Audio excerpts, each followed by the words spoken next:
ኦኬ ዛሬ ማውራት የምፈልገው አንድ ህይወታችን ላይ ዋና መሪ የሆነ ጉዳይ ግን ልብ የማንለው ጉዳይ ነው። እሱም ስለ መስጠት እና ትንሽ ስለ መቀበል ነው። ትንሽ ነገር ማለት ነው።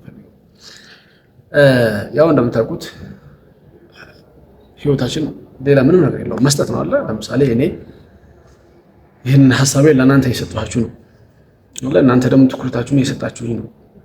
አሁን ካላችሁበት ቦታ ወደ ሌላ ቦታ ስትንቀሳቀሱ ለባለ ታክሲው ገንዘብ ትሰጣላችሁ፣ ባለ ታክሲው ደግሞ ለእናንተ ሰርቪስ ይሰጣችኋል አለ፣ የራይድ ሰርቪስ ይሰጣችኋል። ህይወታችንን በሙሉ ብትመለከቱት ሁሉም ነገር ስለ መስጠት ነው እና ስለ መቀበል ማለት ነው። ኦፍኮርስ መስጠት ማለት መቀበል አይደለም ወይ ነው ጥያቄው። ዛሬ መስጠት ማለት ምን ማለት ነው? መስጠት ማለት ከኛ እጅ የሆነ ነገር መውጣቱ ነው ወይስ ሌላ ሰው እጅ ጋር መድረሱ ነው ወይስ ሁለቱም ነው? ከሁለት አንዱ ከተገኘ መስጠት ይሆናል የሚለው ነው።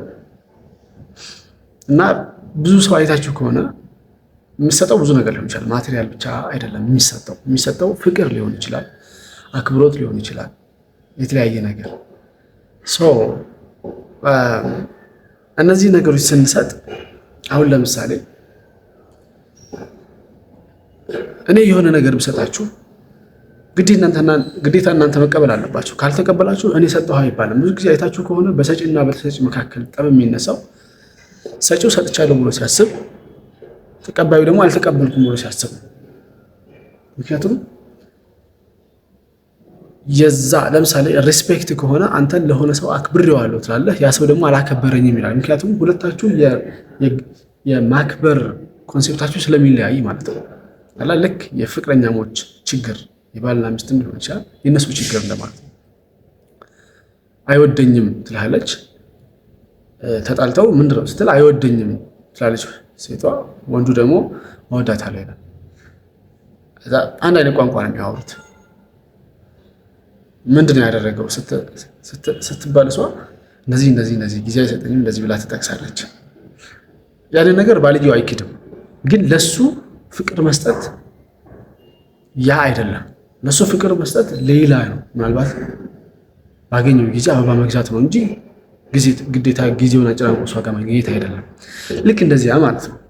ስለዚህ መስጠት የተቀባዩን ኮንቴክስት የያዘ መሆን አለበት የሚል ሀሳብ ነው የዛሬው ሀሳቤ ማለት ነው ሲጠቃለል።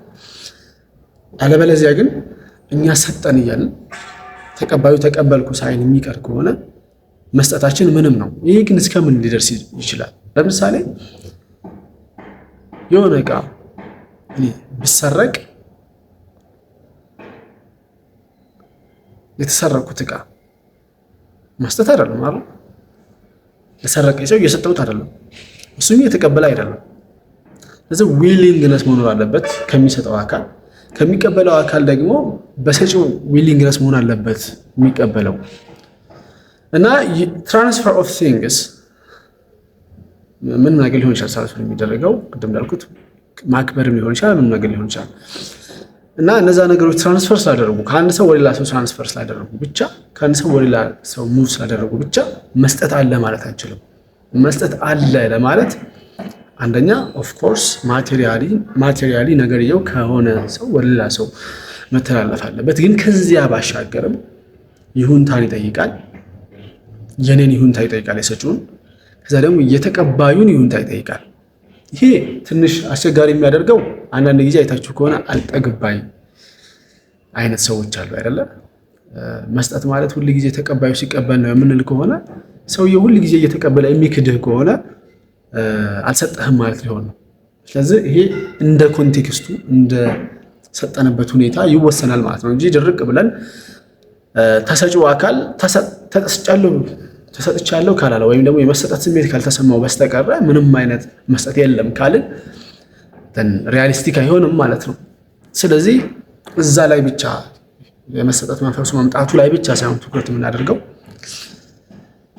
የሰጠው አካል ፈቅዶ መስጠቱ፣ የተቀበለው አካል ደግሞ ኢን ጉድ ፌዝ ተቀብያለሁ ብሎ ማሰብ መሆን አለበት። አለበለዚያ አለመግባባቶች ይፈጠራሉ ማለት ነው።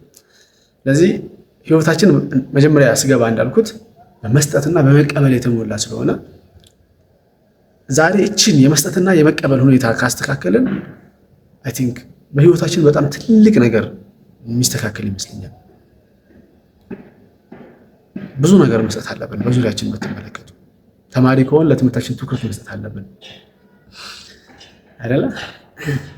ሰራተኛ ከሆን ለስራችን ለህይወታችን ትኩረት መስጠት አለብን እና ህይወት መስጠትና መቀበል ላይ የተመረኮዘች እስከሆነ ድረስ የመስጠትና የመቀበል መርሁን ሁኔታውን ማስተር የምናደርግ ከሆነ ሌሎቹን ነገሮች ደግሞ ቀስ እያልን ታክል የምናደርጋቸው ይመስለኛል። ሶ what about fixing them now የሚል ሀሳብ ነው ያለኝ። ሰላም።